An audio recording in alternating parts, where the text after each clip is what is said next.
Maharetul de viajeros y viajeras de mundos lejanos. Soy Michael R. Bombín y en esta ocasión vengo a analizar el cuarto capítulo de la serie Los Anillos de Poder. Recordar que este será un vídeo que incida en el aspecto cinematográfico de la serie, analizándola por sí misma, no en contraposición con su original, pese a que haga algún inciso a este respecto, ya que tomo esta serie como un fanfiction, no como una adaptación, pues es lo que se está demostrando ser. Antes de iniciar este viaje, quiero recordaros que podéis apoyar el canal haciéndoos miembros de la comunidad, accediendo a las ventajas que se desbloquean en cada nivel, ya sea eligiendo los vídeos que aparecerán en el canal o recibiendo un relato exclusivo y personalizado bajo las premisas que me marquéis o incluso recibiendo nociones de escritura en directos exclusivos. Y ahora sí, como se suele decir, comencemos. Comenzaré diciendo que al fin tenemos un capítulo digno de pertenecer a esta serie. Al igual que los anteriores análisis, os hice ver lo decepcionado que estaba con el tratamiento estructural y de personajes, al menos de algunos de ellos, que parecía estarse llevando a cabo por la serie. También dije que cuando me encontrase con elementos positivos de la misma, los sacaría a relucir. Y en este capítulo, según mi criterio, son los que más han primado. En el apartado técnico, en algún momento he visto que los decorados no pesaban. Sin embargo, han sido simples flashes que me han pasado muy desapercibidos, porque en su inmensa mayoría se notaba que aquello que se veía existía, y que incluso lo que no estaba bien empastado con lo que sí. Esto, que parece algo menor, es de suma importancia al enfrentarnos a universos alejados al nuestro, como son los de la fantasía, cuya gran parte de la inmersión viene dada por el apartado visual, por lo que me alegro de que los decorados, en su inmensa mayoría, se notaran como parte del mismo mundo al que pertenecían los personajes y no de una construcción ajena a ellos, como si del show de Truman se tratara. En cuanto a la música, me ha encantado. Hay varios momentos en los que realmente he podido notar el regusto de lo que sentí y siento al escuchar a Howard Shore en El Señor de los Anillos. Como en los capítulos anteriores, la banda sonora era un perfecto acompañante extradiegético de la obra, ayudando al apartado visual a poder llevar al espectador al lugar donde debe estar, ya sea un lugar de tensión, de aflicción, de alegría o esperanza. Sin embargo, en este cuarto capítulo he podido atisbar que la música alcanzaba entidad por sí misma, que podía vivir sin que la escena estuviera presente.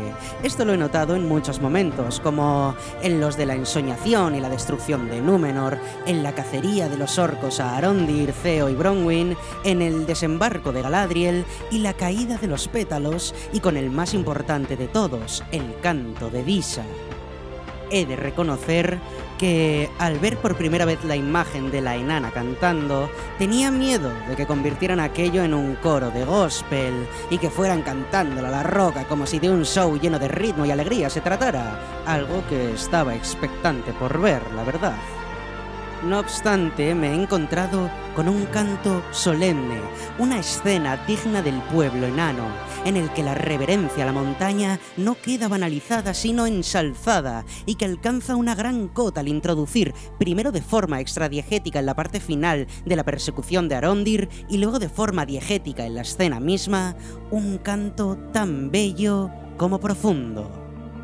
Este tratamiento de la banda sonora, no como simple acompañante narrativo, al tener una voz propia dentro de la narración, puede hacer que el espectador alcance una catarsis mucho más efectiva, pues son como dos elementos remando con fuerza por sí mismos y no uno solo apoyado por el otro. Antes de comenzar a analizar la historia, empezaré hablando del ritmo y la estructura. Respecto al primero, debéis saber que toda narración tiene dos ritmos, el ritmo externo y el ritmo interno. El externo se construye a través de la estructura, mientras que el interno se construye a través de las acciones. El ritmo externo de esta serie hasta este momento había sido frenético, mientras que el ritmo interno era muy lento. Y voy a hacer una pequeña aclaración de por qué y lo que conlleva. Cuando una serie detona los conflictos de los personajes, véase, salen de su rutina y se introducen en el conflicto, se suele dar al final del primer capítulo, pues mantiene una estructura similar en porcentajes a la que tiene una película o un libro. En esta serie, en efecto, nos plantearon en el primer capítulo la detonación de los conflictos de todas las tramas, por lo que la estructura en sí misma estaba bien. Sin embargo, al no contarnos una sola historia, al no ser un hilo narrativo el que se construía, sino 4, tuvieron que dedicar muy poco tiempo a cada una de las rutinas de los personajes, como expliqué en el primer análisis. Por tanto, lo que se consigue es que cada trama, que debería haber tenido un capítulo de introducción para saltar al conflicto de forma efectiva, empatizando con el salto, tuviera un cuarto de capítulo para llegar a ese punto y se viera precipitada y forzada, algo que subsanaron en el tercer capítulo con la trama de Númenor. Respecto al ritmo interno, es el ritmo de las acciones, lo que sucede en la pantalla, la cadencia de los diálogos y de lo que hacen los personajes. Este ritmo era lento, pues se pretendía dar una impresión de solemnidad, intentando así enmascarar la velocidad exorbitada del ritmo externo. Por ese motivo había gente que creía que la serie iba lenta y otra que iba rápido. Había gente que estaba confundida porque acciones y sucesos aparentemente lentos les generaban sensación de vertiginosidad, como un torbellino caótico que puedes ver en cámara lenta. Todo esto es debido a que el ritmo interno y externo estaban totalmente enfrentados y se generaba una disonancia rítmica.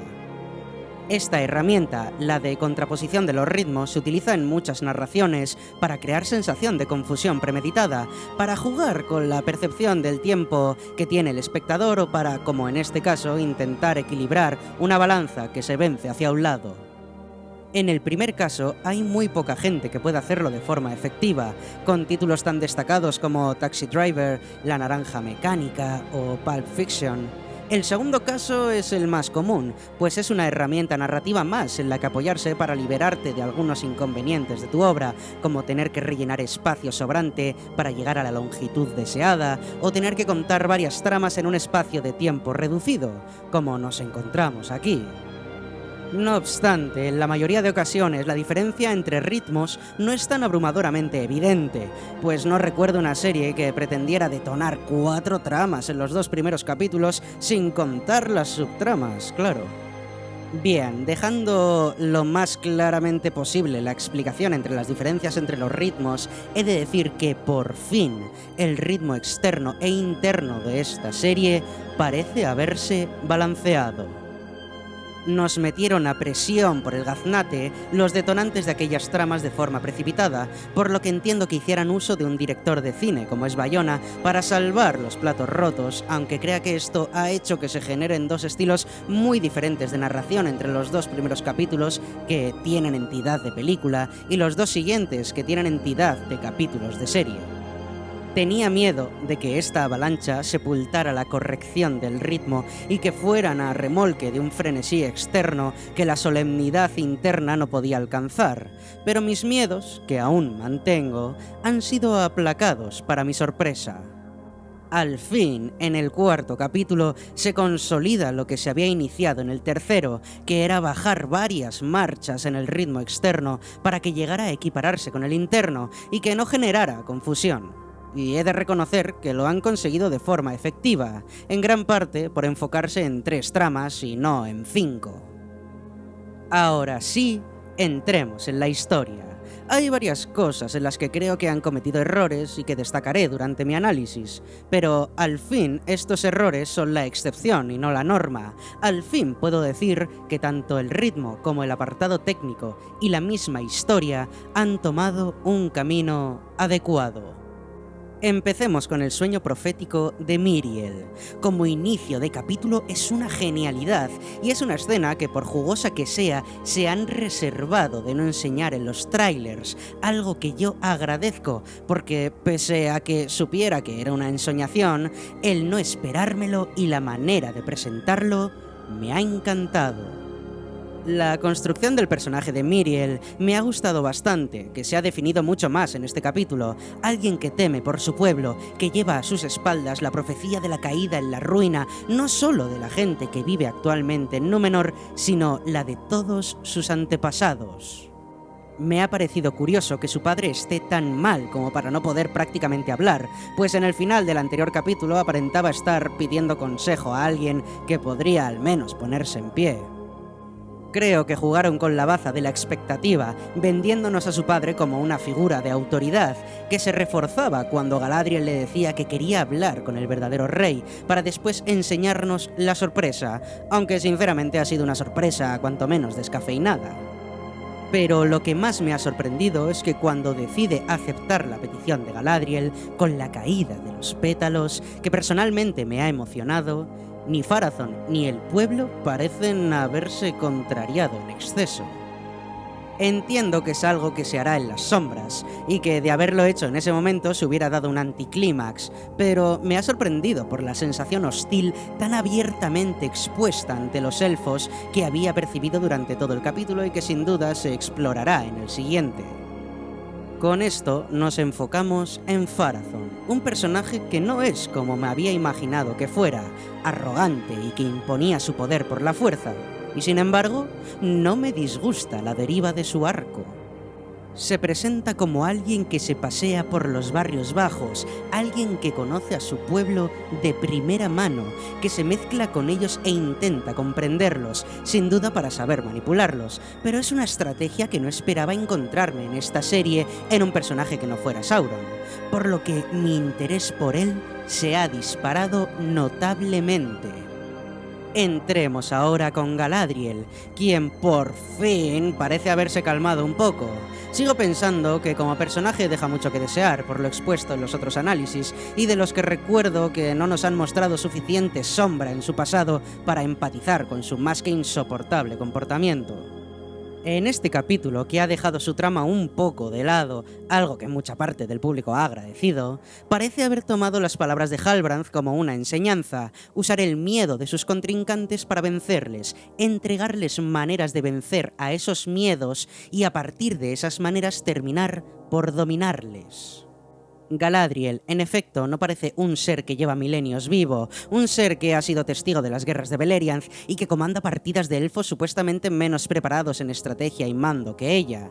No, parece una aprendiz, una joven impetuosa que está indagando por primera vez en las relaciones sociales necesarias para alcanzar una meta, en que reflexionar es más importante que actuar.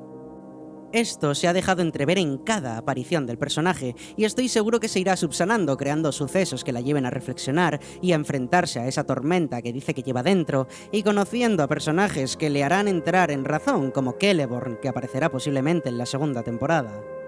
Lo que me da miedo es que para cuando llegue al punto en el que comience a cambiar, sea demasiado tarde y haya pasado la barrera de no retorno en cuanto a empatizar con su cambio. Y, cómo no, la breve aparición de Halbrand, como siempre, nos lanza a la cara una indirecta del tamaño de la Tierra Media, con esa especie de enseñanza en la manipulación. Por favor, Amazon, que no sea Sauron. En mi opinión, Halbrand va a inducir a Pharazôn para que tome el mando en el futuro y va a plantar la semilla para cuando vuelva tras el conflicto del sur y de los anillos, y sea más fácil que se introduzca en el seno del poder de Númenor, siendo Sauron, claro.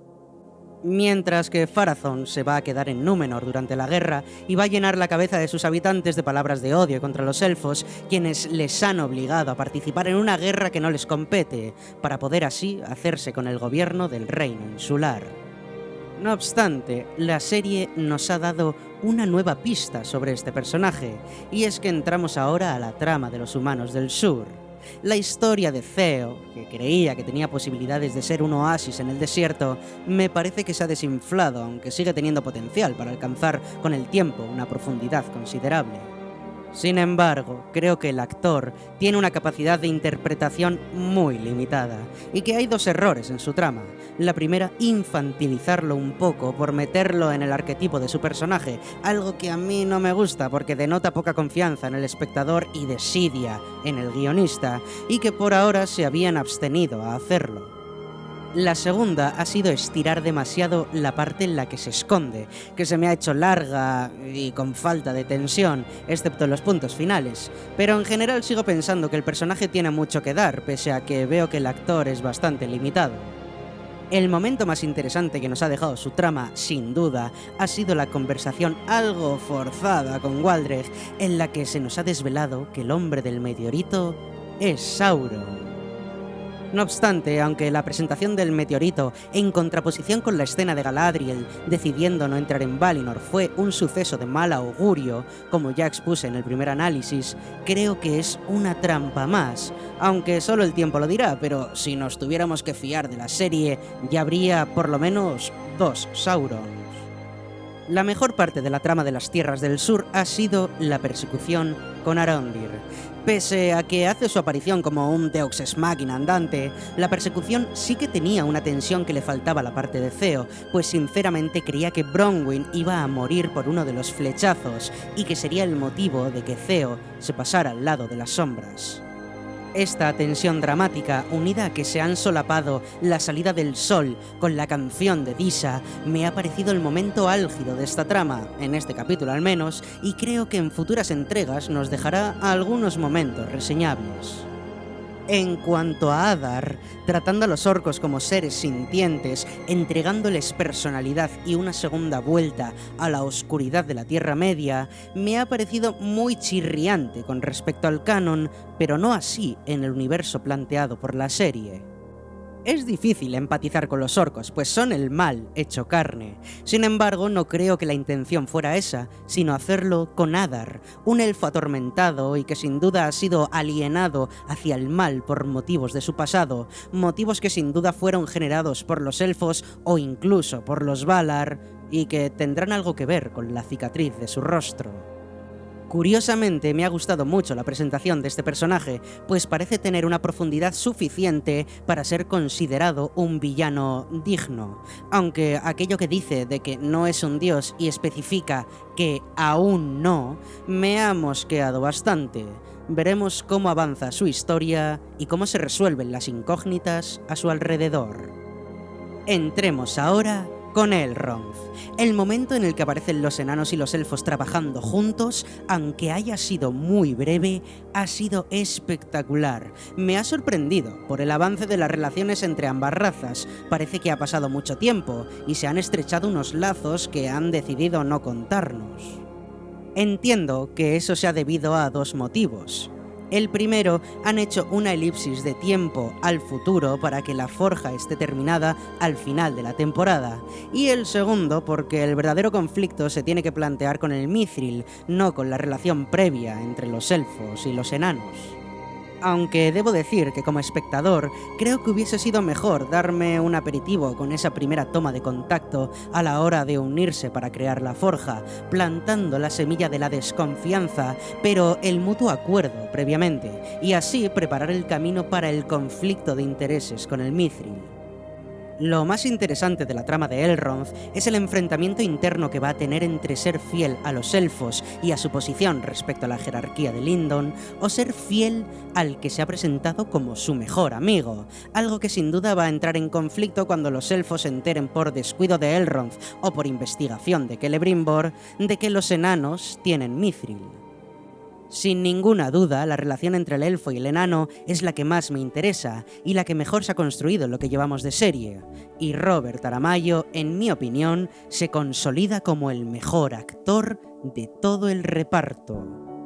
Quiero hacer una mención especial al momento en el que Elrond lee los labios a Durin a lo lejos, algo que sinceramente me ha encantado, dejando claro que Elrond, pese a ser alguien ducho en la conversación y la política, sigue siendo un elfo con habilidades desarrolladas. Y por inercia nos dirigimos a la historia de los enanos, la que más me ha gustado del capítulo y en la que al fin hemos visto algo que se parece a la verdadera grandeza de esta raza. Hay 3 cosas que me han encantado de esta parte. La primera ha sido el juramento entre Elrond y Durin, el que probablemente haya sido mi momento preferido del capítulo y puede que de la serie.